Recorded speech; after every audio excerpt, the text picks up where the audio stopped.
Well, good morning, everybody, and thank you for being here on my Let's Talk Stroke show. Um, as you can see, I have a great special guest, the one and only Dr. Karen Sullivan, a Aw, neuropsychologist. How are you? I'm awesome, Jerry. How are you? I'm doing terrific. Thank you. Um, Fantastic. Maybe because there's some people I can see. I'll pull up some comments as we go here, but maybe start by introducing yourself for the ones that Sure. don't know you. Sure. So I'm a neuropsychologist. Like Jerry said, my name is Dr. Karen Sullivan. I am in North Carolina, and I have a practice here where I see people with all sorts of brain health challenges alongside my awesome colleagues. And about 2 years ago, I felt really strongly about spreading the positive message of what neuropsychology has to offer all sorts of people with brain health issues. And it seemed to me that a great platform would be to go on Facebook once a week and just do kind of like a mini lecture on a variety of topics and just really provide people with a science-based explanation of what was going on with them. And the goals were really simple, just to educate people and empower them. And I feel like those two things go really hand in hand. One thing as a practicing doctor that I see all the time is people are not given nearly enough information, education about what's going on with them, what that part of the brain does besides the obvious physical manifestation. So I think so much of what's been successful about the I Care for Your Brain lectures is that validation piece and helping people feel understood. That's the best thing for me when people write in the comments like, yes, that's so true. Because I just Yeah, know as a psychologist that's healing when you feel understood and heard and seen. right, exactly. And so I'm going to ask some people. Can you see the where it says what does a neuropsychologist treat? Oh, yeah. So we see people who either know they have a brain health issue or are concerned they have a brain health issue, or someone in their family in their life thinks they could have an issue. So you could be diagnosed with a stroke and come see us. And our job is to do a very, probably the most comprehensive type of evaluation you can get in the brain health world. We do a lot of paper and pencil tests, and they're so cool, these tests. Every time I give feedback to a family, I have so much joy in my heart because I feel so honored to understand these tests because they provide such a window into the brain. So if we ask someone to do something that seems relatively easy, like tell us how many animals you can name in 60 seconds, that might sound like kind of a silly thing to have someone do, but it actually tells us about a very specific part of the brain in our temporal lobes near our frontal lobes.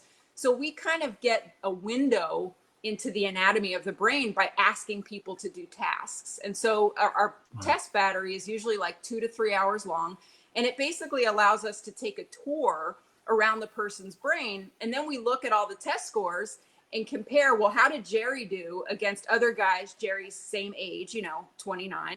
Right, and interesting. and see, well, what would be normal for a 29-year-old with a bachelor's degree. And then we do a comparison between kind of the, I hate to say the word normal, but kind of the normal score and that Yeah, score. And then it's really the pattern of how people do on those tests that is really the expertise of a neuropsychologist. So our job is to analyze the pattern. There's patterns for normal aging. There's patterns for sometimes when people get very depressed, they have cognitive symptoms and they can't concentrate.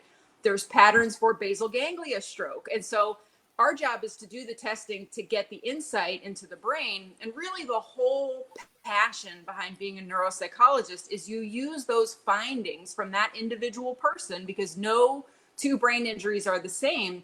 And then we make personalized brain health recommendations. Because even though, Jerry, I know you've had a basal ganglia stroke, excuse me, the recommendations that I make for you might not necessarily be the same for someone else who had the exact same right, kind of stroke. So we have to right, really guard against doing cookie cutter clinical care with people with brain health injuries, because no two people are the same. right. I agree. Now, what I'm wondering is how um, how often why my neurologist did not refer me to a a specialist like you, which I didn't know. And Yeah. which, That's part of why I do this. So I started doing it in my community in North Carolina, like maybe 4 or 5 years ago. And I just was like calling senior centers and churches and saying, please come let me just do a talk about memory. And the whole purpose was to bypass the neurologist, bypass primary care, and basically go to people and say, this is what this type of evaluation can offer you. It's very typically covered by insurance, but you may have to advocate for it yourself. Now, part of the problem is there's not a ton of board certified neuropsychologists. Like in North Carolina, we have maybe about 30 to 35 right now. wow. In South Carolina, last time I checked, there was 2. Oh, So wow. sometimes it's an access issue, and in other countries it can be totally inaccessible. So that's kind of why I feel like a responsibility to go on these free social media platforms and just try to give people the benefits of an evaluation, even though they're not my patient, it's not personalized medicine. There are some generalities that I can share that hopefully help people. Right, right. Interesting. I Yeah. see.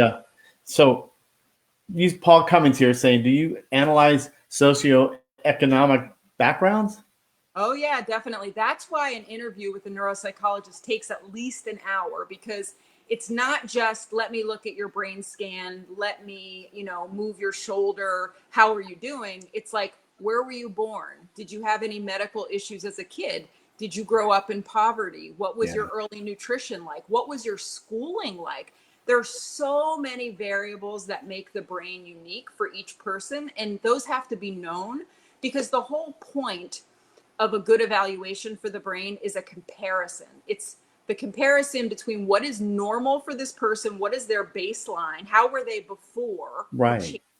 and how are they now. If you don't know how someone was before, you're just throwing spaghetti at the wall. So we actually do a lot of things with our testing to estimate someone's baseline abilities. So we do things to predict people's IQ, and then we compare an IQ to a test performance. But socioeconomic status is very important to understand. Very important, because when you're poor, it doesn't just affect your tax return, right? It dictates a lot of times the quality of food you eat, the types of schools you get to go to, the stress level in your house.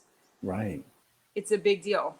That's important. That's Yeah. so is me being 9 years post stroke and so many others that had strokes that it could be 2 years, 1 year, or 20 years. Is there a certain time? So for me, 9 years, am I too late to go see a neuropsychologist? Oh, no. Anytime is a good time. The only thing we do recommend is, we like to follow up with people and support people in making our recommendations come to life. But you really only need an evaluation like once every, it depends on your issues, but 1 to every 2 years is fine. It's never ever too late to put more into your recovery. And in fact, seeing a neuropsychologist can really jumpstart your recovery. So I see plenty of people who maybe saw me 5 years ago and then did everything I said. And then they just feel like, I'm kind of bored in my recovery. I'm kind of sick and tired of these exercises. I love my physical therapist, but like, breathe some life into this, And so then okay, well, let's see how you're doing, because what you put into your recovery is really proportional to what you get out of it. Right. You always have the power to go back and put more effort in, or to get more creative. But a lot of times, people are very smart and they try everything they know, but you Right. sometimes need a brain health partner to work with you and say, okay, so, you tried going to the physical therapy office and you learn those exercises and you do them at home. But what can we do to bring some novelty into that? Like, how can you take those exercises, maybe go do them in the pool? Like, doing things differently is such a part of brain rehabilitation. The brain really thrives on, it's kind of interesting, it thrives on repetition, doing the same thing over and over and over. But you also need to do new things to kind of make the brain pay better attention, and to get the brain chemicals really, the healing brain chemicals really working. Right. Right. And you talk about Yeah. neuroplasticity. In I this book that I have, as you know, is you can see I took it down because You got it. everybody should be getting this book. I know I saw Salute, she has the book, and I love this. I mean, looking at chapter 8, there's so much stuff. I mean, I couldn't pick any chapter that was better than the other. So this really hits home. And the little guide that I caught on this thing, this is absolutely incredible. You got a lot of good feedback from that, from what I'm seeing. Oh, Jerry, that's so meaningful. Thank you so much. That was such a labor of love, that project.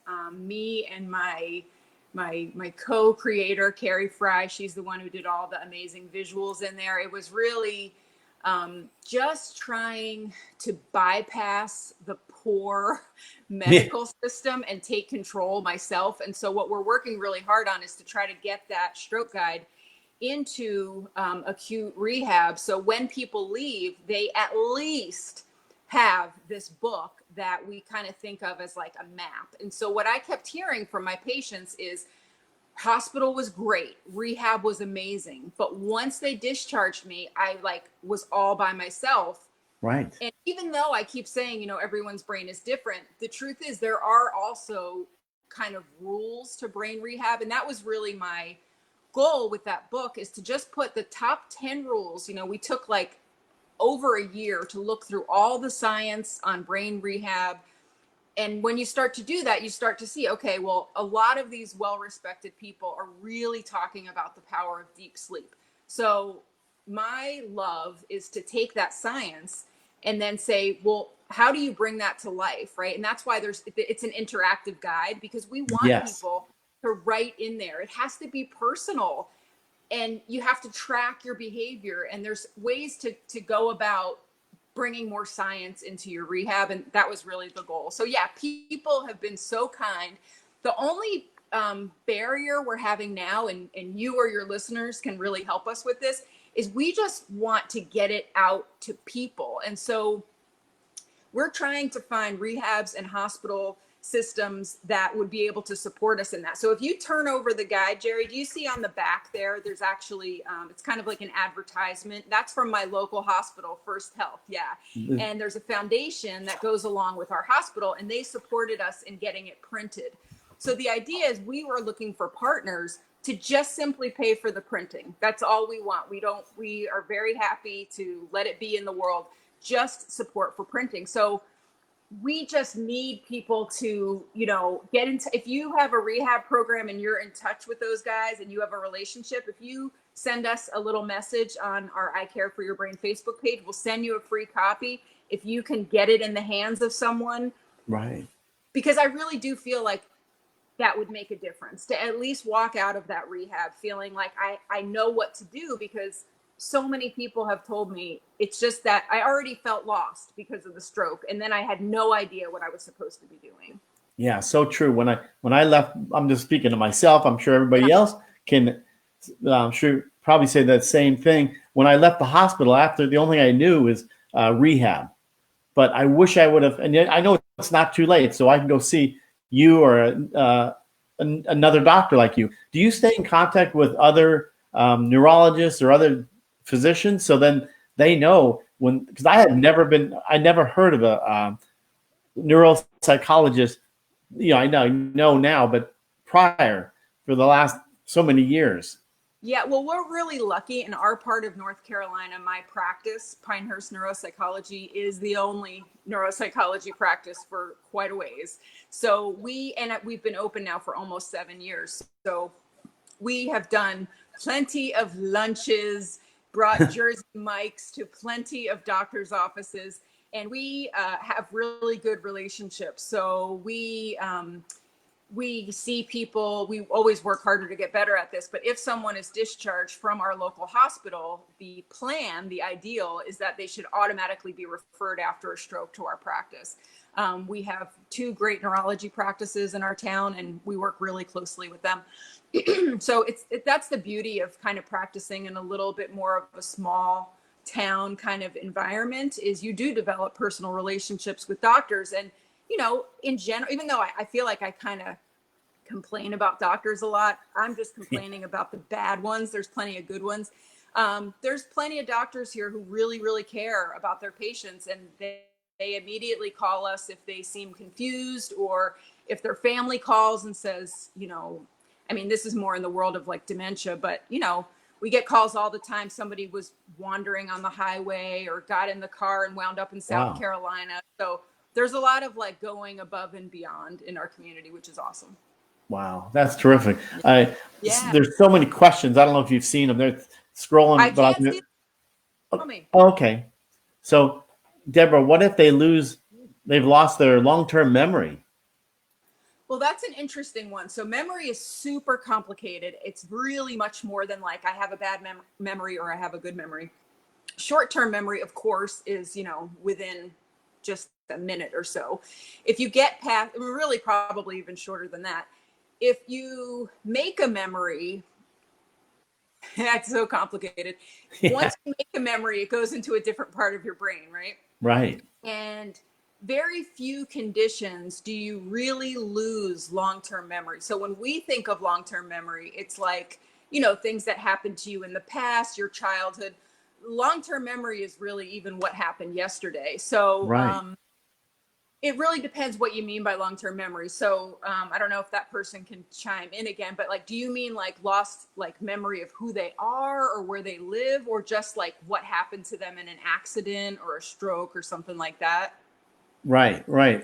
I'm waiting for her to Yeah, that's okay. comment back, but But that yeah. that brings up a great point, which is many people know there's something off with their memory, but that's where a neuropsychologist comes in, because I'm telling you, there's dozens of ways memory can go wrong. And for many people, it actually winds up being a concentration issue. They can't focus enough to actually attend to the information, get it in the brain, and then turn it into a long-term memory. There's also a lot of sleep issues related to making memories. So if you've got untreated sleep apnea, or you've got sleep disruption, circadian rhythm issues because of a stroke, your memory can be totally wonky.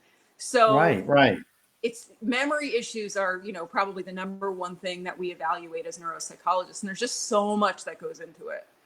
Right. Right. And Mike Peters is asking. He wants to know. He's from South Wales, United Kingdom. He asked, "Can you move to South Wales?" Oh my God, that's hilarious. Well, I have actually been there. I lived in Stirling, Scotland Oh, for a semester when I was doing my undergrad, and had a English boyfriend throughout that time. And he lived right on the cusp of England and Wales. And so I've visited that part of the world many times, and it's absolutely beautiful. I would actually love to know if they have neuropsychologists in Wales. So people ask yeah. me all the time, and I just never have a chance to research it. But if that person could tell me, I wonder if they have neuropsychologists there. I literally don't know. Right. Right. Yeah. Yeah. And this is, I think, the answer. Uh, Deb asked. She asked the first question, and she says, "Past life as child and no memory of my children." Aw, that's so hard. Memory is super psychological, right? It gets into issues of identity. Who am I? Right. But what I remember about myself, that's really, really painful. Um, Again, I know I'm kind of up on my neuropsychology soapbox here, but that's yet another role that a neuropsychologist can play in your care is, and this truly might even be our more healing role, is that counseling work around that loss, right? So what does that mean to not remember your own children? My fear is if people go to see a counselor or a therapist who doesn't understand the brain, they Right. might make recommendations to you that are just ridiculous. They might not be realistic. They might, so that's the beauty to me of neuropsychology over neurology, is that we hold the person as high as we do the brain. They're super interchangeable. So I mean, that just sounds really painful. That's once you lose some long-term memory, the question really, I guess, is like, can you get that back? Can you rehab that back? It's different than like an attention problem. That's much easier to work on with strategy. r- Long-term memory, it really depends what the injury was. Right. I would say it's probably more of a challenge of learning how to live with it than getting it back. It's rare that people get long-term memories back. I'm sorry. Yeah, no, I understand that. Mike says he's never heard of a neuropsychologist That's where he amazing. is. Yeah, Yeah. So what's key is if you're in America is to try to find a board certified neuropsychologist. Now, what that means is so after my name, PhD, it says ABPP, which is the American Board of Professional Psychology. It's not that someone even has to be boarded, but you would want to ask, are they board eligible? And what that means is that's a guarantee to the public that we actually have the expertise of a specialist, because any psychologist can say, well, I'm a neuropsychologist. But the truth is, it was a very set path in our 5 years of graduate school. We did a 1 year internship specializing in the brain, and then a 2 year fellowship specializing in the brain before we could practice independently. And then to get board right, certified, you have to take tests and submit reports and be, interviewed by really intensely by your peers. And it means a lot. It's my proudest accomplishment of my whole career. It was the goal all along, was to get those letters after my name. So in the US, we actually have a search engine that we always have on our website, where you put in your zip code and you can find the nearest neuropsychologist to you. The other thing is one of the benefits of this horrible virus that we're all being quarantined from is that they've expanded the telehealth laws in the United States. So before, I would get so many requests to my Facebook page, can I talk to you? Can you give me some guidance? And the rules of my North Carolina psychology license say I have to be licensed where my feet are and where the person's feet are. But with telehealth, they've really taken down a lot of those walls. And on our website, we have a list of the states where I am legally allowed to do telehealth with people. So a new thing that's been really exciting is that I've been doing like internet FaceTimey things with right. people all over the country, and I'm able to then give them personalized medical support, assistance, evaluation through telehealth, which is so different from how it was before.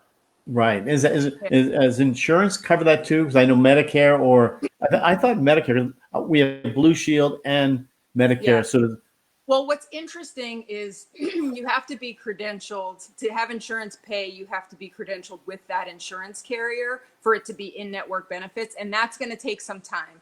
So right now, what we have is self-pay, but when we were yeah, designing it, we really wanted it to be accessible to people. So it's actually less than people pay to come see us in person. Of course, it's not free and it's not sure. super cheap. But the idea is really trying to get people the care that they so deserve. I mean, plenty of people live hundreds and hundreds of miles away from someone, but we also put people in touch with people in their state who you could use your insurance with. A lot of times, like you said, Jerry, people don't know about us. They're like, I don't know where to find someone like you. So people can just message us on Facebook, I Care for Your Brain, and send us their zip code, and then we can look in our database and send you back a list of people. And I can take it even further. If you send me a little description of your issues, I have a national listserv that I'm a part of, and I'm more than happy to just put in there to all my colleagues, like, hey, someone I know is in Austin, Texas. They had a stroke. Who would be the best person for them to see? So I'm Right. all about access for people. Wow. And I see Mike also asks, do you think coronavirus is affected by social economics? Oh, that's interesting. Yeah, I would definitely say so, because not everyone can work from home. Plenty of people are being forced between unemployment or going Yeah. back to what's probably not a super safe environment. It's a extremely stressful time for a lot of people. I have two middle school age kids, and we're grappling right now with, like, should they go back to school? I mean, do Yeah. we want to support teachers being forced to go back to school? So yeah, of course, with everything in life, the more money you have, the more resources you have, the more you can make your own personal decisions. You're not beholden to doing something because you need that dollar. Right. Exactly. Uh, Yeah. so, so how often should how can you see this right here that I put up? I'm going to probably butcher it. It's how often should neuropsychological testing be done? Whew. So That's important thing is that we actually need like 9 to 12 months typically between evaluations for it to be a meaningful comparison, because so much of what we do, remember before I said like we compare someone's baseline to how they are now. Yeah. Well, once you know how they are now, the second evaluation actually becomes many times the most meaningful, because the first time it's like we're just meeting the person, we're seeing them fresh out of the gate. Okay, here's like your report. It's kind of like, you know, it's 8 to 10 pages typically. That's all about Jerry, right? It's Jerry's life story. You know, that's the thing too. Neuropsychology is really good for nosy people like me. I get to ask all these interesting questions about people, and you know, you set up this report and it's got all their background. And then we know, okay, here's where you're at now. And like I said, our real purpose is to give you personal recommendations. So, okay, we see that your word finding is not that great. Well, here's what we think you can do for that, right? So when someone comes back again in 9 to 12 months, that comparison is like, now we have a pre and post. And in the middle, you did all these interventions that we want you to do, right? So there's also people, though, who come to see us. And let's just say somebody was really worried that after they hit their head that they had brain damage. And part of what we figure out in the course of the evaluation is they actually didn't even have a concussion at all. What was traumatizing to them about the car accident was the stress of it, right? The anxiety that it produced. And, you know, they couldn't work because of a leg injury, and then they got depressed. And in the end, what we kind of conclude is your brain is amazingly healthy. And really what you need is to go to a counselor and work on these anxiety issues. Then we might say, you know, you really don't need to come back. If you feel like it doesn't work, or you're still bothered by the fact that you can't focus, then give us a call and we'll talk more. So that's the coolest thing about neuropsychology, is it's so personal. Yeah. Like, I can't even tell you how much pain I hear from people. Again, I feel like I'm always bagging neurologists, but I know some of them are amazing. But you know, that cookie cutter, like, see you in 6 months, or get discharged from a practice. Like, there's nothing more I can do. Like, it's this detachment. Like, there's a lack of investment. Like, you know, not to toot our own horn, but like, that's what our practice is totally based on, is a customer service model, is really feeling like this person's future really matters to us. What can we do? Like, let's do everything we possibly can to get better. And then we want to check up on you. Like, how did you get better or not? You know, it matters. Yeah, I so agree with that. When I go to my neurologist every 6 months, they, just like you just said, oh, we'll see you in 6 months or whatever it is. And when I go in, it's the same old question. How you doing? And then I said, oh, I had that seizure. He goes, well, we'll see you in another 6 months. Because he asked me, why do you go to the hospital when you have a seizure? You know, so I don't have a personal attachment to him. So I could see with like a neuropsychologist, you dive deep into I got a lot of issues. So, and you dive deep, and I think I could see, you know, developing a great relationship with a neuropsychologist. And here's the other thing, Jerry, when you have a seizure and you go to the emergency room, that is not just a medical experience. Yes, of course we care. Did you suffer some brain damage? Does this mean your Keppra levels are too low? But also, how about, like, how hard was that for you? Were you scared? Did you feel embarrassed? Are you afraid that this means now you have epilepsy on top of having a stroke? Like, there's so many psychological things that kills me to think that so many people are out there with zero validation about that stuff. Zero. No professional ever says to, you know, are you afraid of having another seizure? Yeah, no one's ever said that to me. No one said that. So ridiculous. Yeah. Yeah, and I don't go all the time, but when I've had them where I can't talk, I've had the ones where, you know, I couldn't talk, and so I've only gone a few times, but just because he said, why do you go to the hospital every time? You don't need to. Ooh. Where'd you go? So I think, let's see what happened here. But Let's I think see. I got I'm back. Hold trying to on get one your second. comments, Can you see guys. me? Oh yeah. Woohoo. Okay, There can you we see? are. Okay. Yay. Um, Yeah. I wanted to say, okay, so I also take a little bit of an issue with that question. I don't like that question. Why do you go to the emergency room? There's like an insinuation there that you're doing something wrong or you're overreacting. Like, you obviously go because you're scared and you feel like you need medical support. Right. Right. So, what That, kind of question is that? and I don't know any better because I figure he's the professional Of and I course. don't know anything. So But many people need to fire their neurologist, I'm telling you. But I know people feel stuck and it's like, well, what else am I going to do? And, you know, we still have, even in our generation, there's still that like white coat respect issue. You know, that's the doctor. But yeah. you know, I would encourage all of your listeners to shop around and try your best. Don't feel bad about wanting a second opinion or going to another type of doctor or trying to get that neuropsychologist on your team. I mean, neurologists have amazingly important roles. You know, they're the ones that order the brain scans, they interpret them a lot of times. They know how to check your seizure medication levels. They're extremely talented brain health specialists. They're just not going to be the big information sharers typically, and they're not going to necessarily be the ones who get the emotional psychological piece. So ideally, if people can have neurology and neuropsychology, that's the ultimate. Yeah. No, I agree. And then Naomi here says Gene, her husband had like 5 strokes, and he's somewhere around there. Sorry, Naomi, if I mess this up, but she says Gene will forget how to use a gas pump. Then the next time he'll remember. He also has horrible fear of not being able to breathe. Aww. Yes, I don't know. She hadn't seen a neuropsychologist, I would guess.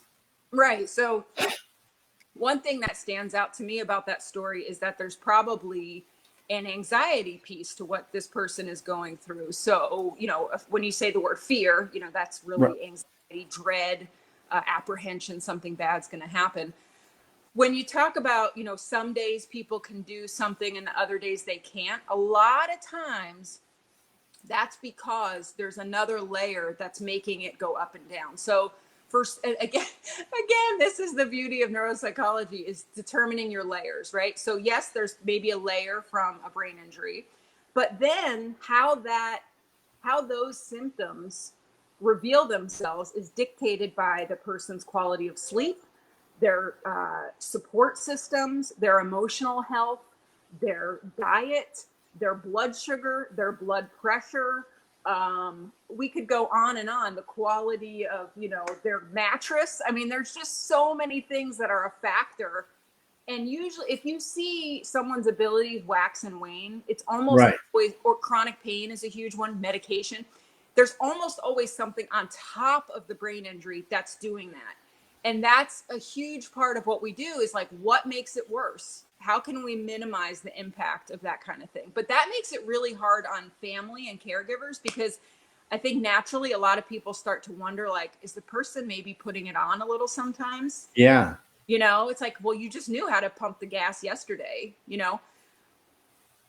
Yeah. Yeah. It's so a lot of people say I'm seeing there's a lot of PTSD involved in having a stroke or TBIs. Yeah. Oh my God. So in the 2-year fellowship that I did at the Boston VA at Harvard Medical School, my postdoc was in the concept of polytrauma. And of course, we looked at it with returning veterans from Iraq and Afghanistan. But that's all we did, was focus on the overlap between TBI and PTSD.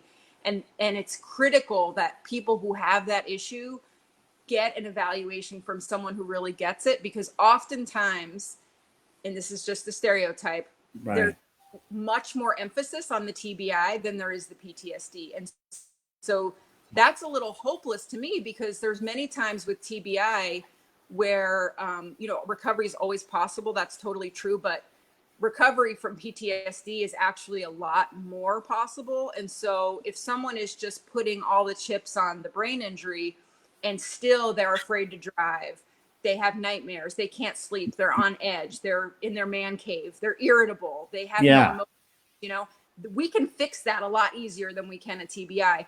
So that I know one of the rules of rehab in the stroke recovery guide is you have to acknowledge the trauma that comes along with your brain injury. And so often that is totally not on the table.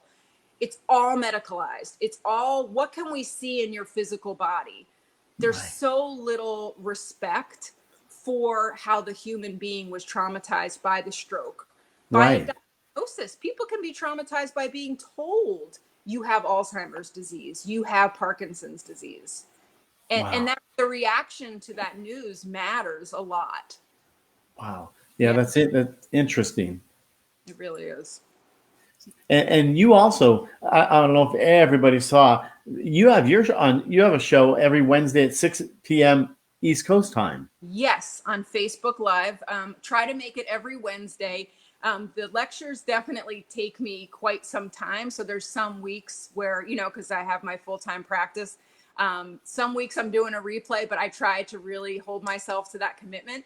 And then, of course, we also have a website, icareforyourbrain.com, which is, that was a long one, so we shortened it to icfyb.com. And on there, we just recently did a webinar on something called essential tremor. We've got the stroke recovery guide for sale. The telehealth sign up is there. There's a ton of information there. Yeah, the telehealth. Yeah, I saw that. Yeah. The telehealth. My state's in it. I saw that. Oh, Jerry, what are we waiting for? I know. I know. Then you'll see how messed up I really am. No way. But it's there's so many. I mean, look at some of these comments, and they're with like Naomi.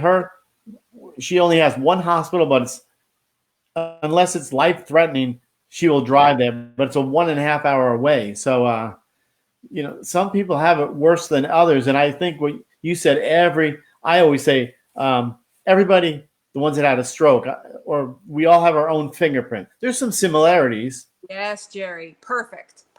Exactly. Yeah. And people have a human need to be understood. That's one of our most basic psychological needs. And I know that becomes a layer of disability in the brain health community, is a lack of understanding, a lack of validation. And that's really my whole mission, is once people know more and once people are seen and understood more, I really believe that a layer of disability goes away and people's function improves, the way that they can think improves, the way they have relationships improve. Yeah. And it's not hard. There's really no excuse. That's what really got me a few years ago, is I just thought, I've been so blessed to have the education that I've had. I've been so lucky. I mean, I was not in line to be your typical doctor. I mean, I quit school in 8th grade. I have a GED. I was, talk about socioeconomic status, raised on food stamps and in the welfare system. And this was not kind of an expected trajectory for me. And so I feel so lucky to be given these opportunities. And so it's really in my heart to try to give back. I'm honestly just so grateful. I know Facebook gets a lot of crap from people, but it does allow us to be with people for free. I do have some things like on my website, like the stroke guide is $27. But what we really try to focus on is recouping the costs that we put in. It really is kind of a labor of love. We're actually considering transitioning into the nonprofit status and just trying to get donations from like corporations and hospitals to allow us to do what we want to do for free. I mean, we are, leaders of households and we need to support our families financially like everyone else. But if I had a wish, I would just wish that everything that I do, I could just do for free. That would just be the best. Because I know there's a lot of people who can't afford to talk for an hour on telehealth out of their own pocket, Right. Yeah. I'll be talking about that later. But there's so many, sleep is a big issue. Oh yeah. That's one of the rules of rehab in the book. Yeah. Oh God, it's huge. Yeah. That's probably the only piece of technology that I really recommend in general is a sleep tracker. That is such a valuable tool and they're really affordable now. It's like the bracelet that you wear and you hook it up to your phone. and it tells you like how many minutes it took you to fall asleep, how many minutes in deep sleep, how many minutes in REM, how many times you woke up, how many minutes it took you to fall back asleep. And that's such an approach of the interactive stroke guide that we created, is data tracking and, you know, writing things down that are objective. So when you do that on the sleep tracker, you can get graphs of your own sleep. And like, we're very poor judges of the quality of our sleep because we're usually asleep, right? So it's really important that people prioritize their sleep. It's getting a lot of good press nowadays. I think people know sleep is a big part of health. It wasn't that respected even 10 years ago. You know, it was kind of cool if you only needed 4 hours of sleep, but now we know, and especially after a brain injury, I mean, it's just so important. And blood, we talked yesterday, blood sugar is a big thing. I don't keep track of it ever. And I told my wife, Barb, and she said, oh my gosh, we have to get that, because she's wondering about herself too. Oh yeah. We were talking about, some symptoms we had talked about was like, you know, feeling lightheaded when you stand up, feeling like a big energy dip all of a sudden. That's one of the dangers in brain health issues, is you also can become so focused on the brain issue that you forget, hey, guess what? You're also aging, and you also might have high blood pressure, and your blood sugars could be out of whack, and you might have sleep apnea. And guess what? The childhood trauma you had could be coming back. You have to really take a whole person approach to yourself to keep your brain healthy. It's not just about your stroke rehab, right? It's keeping Jerry's body and brain and spirit also really happy. In check, yeah. And healthy. Yeah, and yeah. Now, is there any, do you also deal with aphasia? Because there's some, like Randy saying. Yeah, aphasia, so difficulty speaking or understanding. The training programs that I came through at the Boston VA, they're really the home of aphasia research and clinical care in the whole world. That was one of the coolest things. We got to go to aphasia rounds at the Harold Goodglass Center, and they would bring someone up on stage with a neurologist and basically do an interview and help us understand. There's two different language parts of the brain. So you have one area called Broca's area, which is where we do this part of language, the getting it out.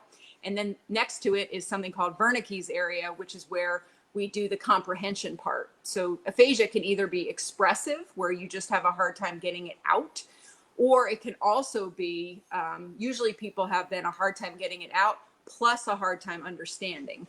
Again, that's where a neuropsych evaluation comes in, because you have to know how to test that in a very delicate way, because sometimes people have reduced comprehension. So it's not like they're not getting anything.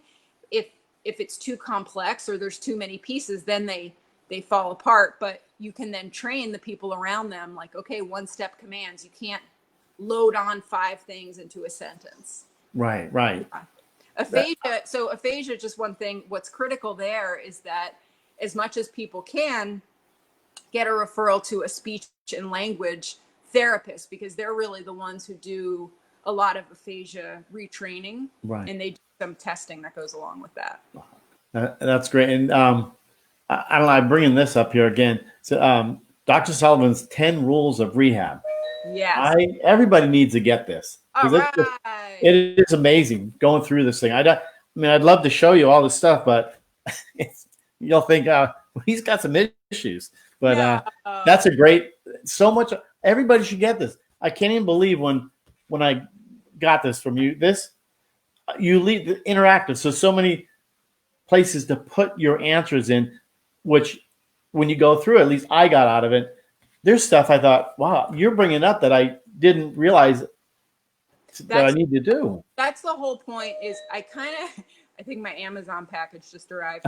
What I'm kind of thinking of when Carrie and I worked on the book was, if someone had nothing else, they had no resources, they could never get to a neuropsychologist, they were alone, they were far away from care, even if all they had was this book, it would at least get people part of the way in the journey, you know? And so that's the whole reason we went through and made it so user friendly is it's not enough to just know about the rules of rehab.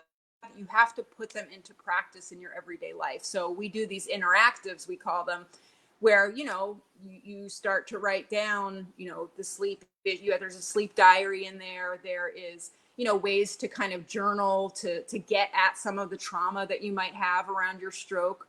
Right.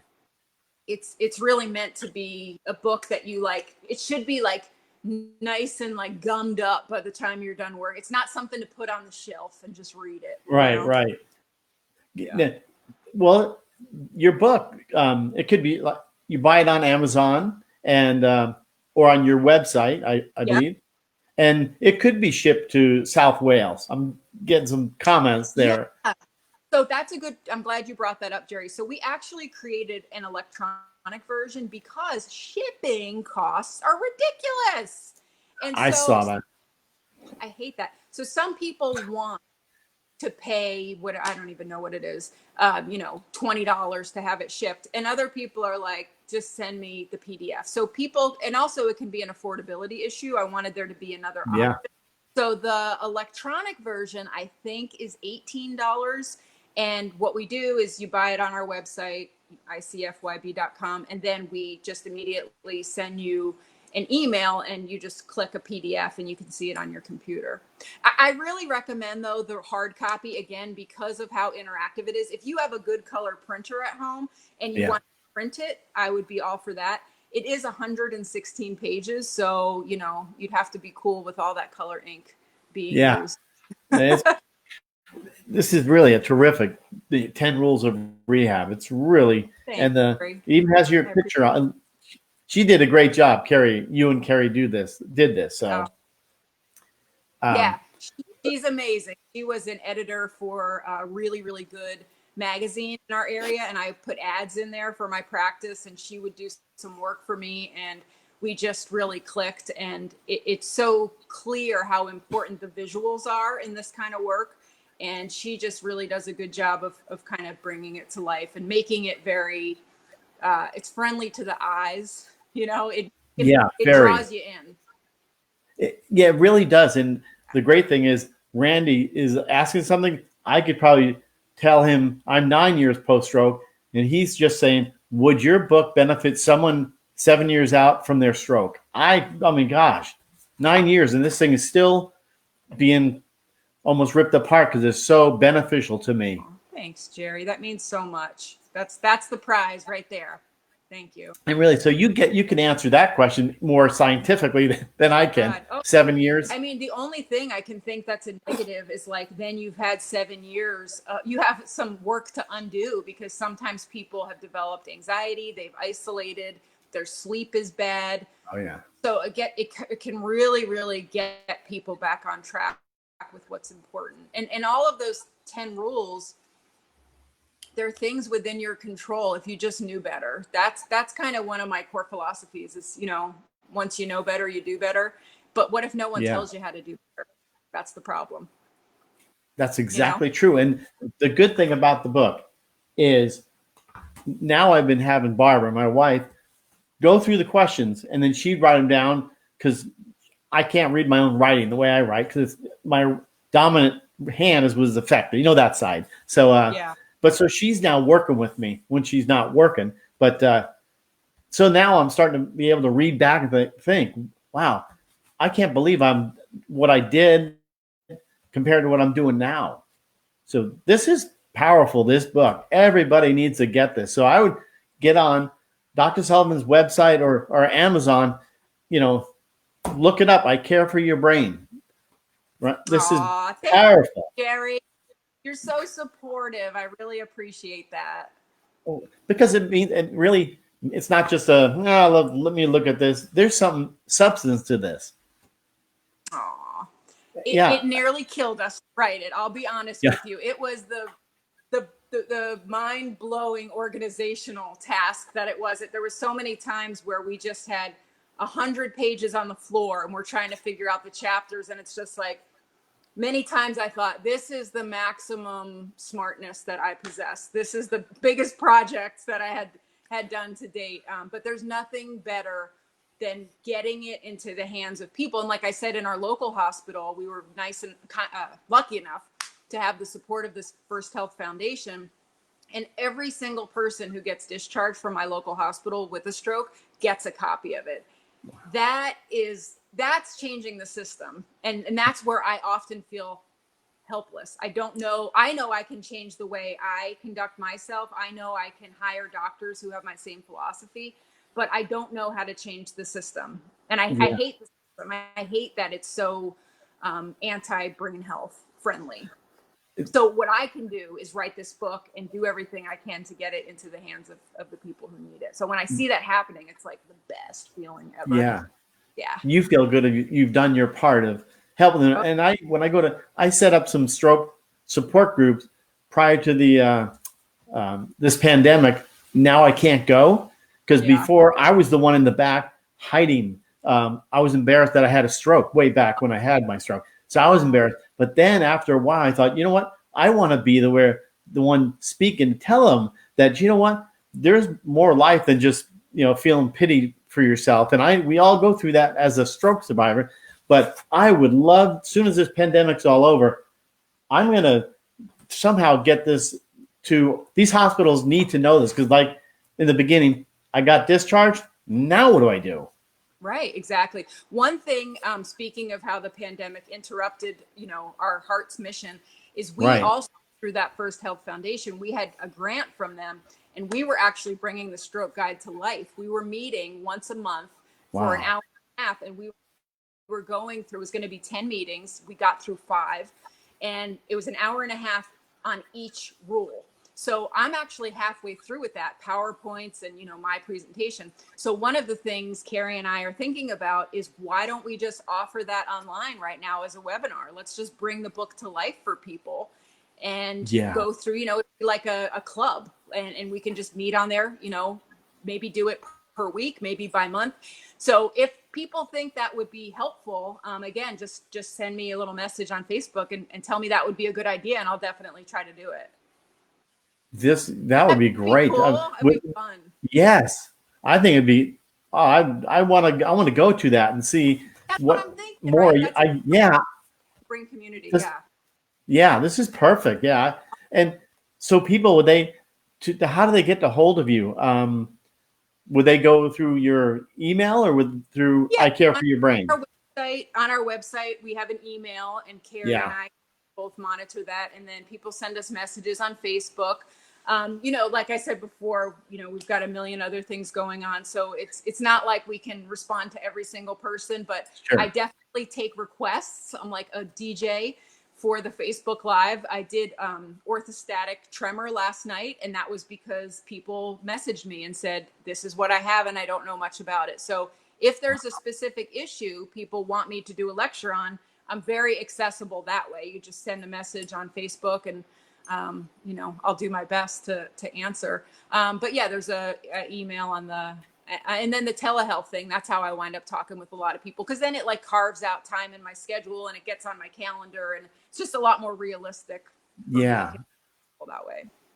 Wow. Well, that's absolutely incredible. And I know we're getting down to the last few minutes, so I don't know if I know there's all I keep seeing is fantastic show, excellent show. Dr. Sullivan is amazing. So I don't know if there's any other. Well, Jerry, let me take this time to tell you what an awesome job you're doing in the community. You really are. You've got a great mission here. It's really, really important. I was telling you this before we started. It's really in the circle of trauma. Like you said before, it's a journey. When you first went to that support group, you were in the back and you were kind of ashamed in a way. You were kind of embarrassed. Right? And then slowly you kind of build up your confidence. And then ultimately the end point is when you can use your own pain to reduce the pain of someone else. So when you do this show, I mean, selfishly, it's a part of your recovery in my mind. And it's proof that you've done enough healing that you can put the energy into a project like this. But for other people who are still on their journey and figuring out what their contribution might be, people go to stroke units when we're not in quarantine, and that's so helpful, I've heard, to see someone who's 9 years post-stroke when you're sitting there in the hospital bed, you know. Right. But I encourage, survivors and brain health folks to find a way to make meaning out of your experience and help other people. That's kind of the ultimate goal. There's really no pressure to do that before you're ready, but Right. just know that I believe that is part of the psychological journey, that eventually you find a way to make things better because of what you went through, whether it's increasing risk, increasing awareness about stroke risk. Like you had said to me, Jerry, I didn't even know what a stroke was. Yeah. So talking to people about the symptoms of stroke, many people who have strokes in the back part of their brain don't have the typical symptoms, the whole fast thing, Yes. faith, all that. Be fast. Even if you tell people, look, balance and eye movement changes can be a symptom of stroke. That's a public service. That's a huge message that we need to get across to people. So there's all different ways you can use your story to help other people. But I think this is a great platform for you, Jerry. You're a great speaker. You're a great interviewer, and obviously your heart is in it. So I want to say congratulations on your new show, and I hope that you keep it up. Well, I will. And thank you so much for willing to be on this show. I really, how I love you. I watch you every Wednesday, as you know, and it's everybody should be watching your show because it's a different. You talk about speaking well. You cover that half hour like I wish you can go longer because it's so informative. I get so much. Yeah, I mean, we have so many thoughts on how to kind of grow, what we're doing. One of the thoughts we've been tooling around with is maybe doing more. Like that's kind of why we did the webinar, because it was 4 hours. Can you imagine? Me and Dr. Renfro, my colleague. Yes. And so we're toying around with that. But the more time we put in, the more time we can't be in our practice. And truthfully, that's how we make our living.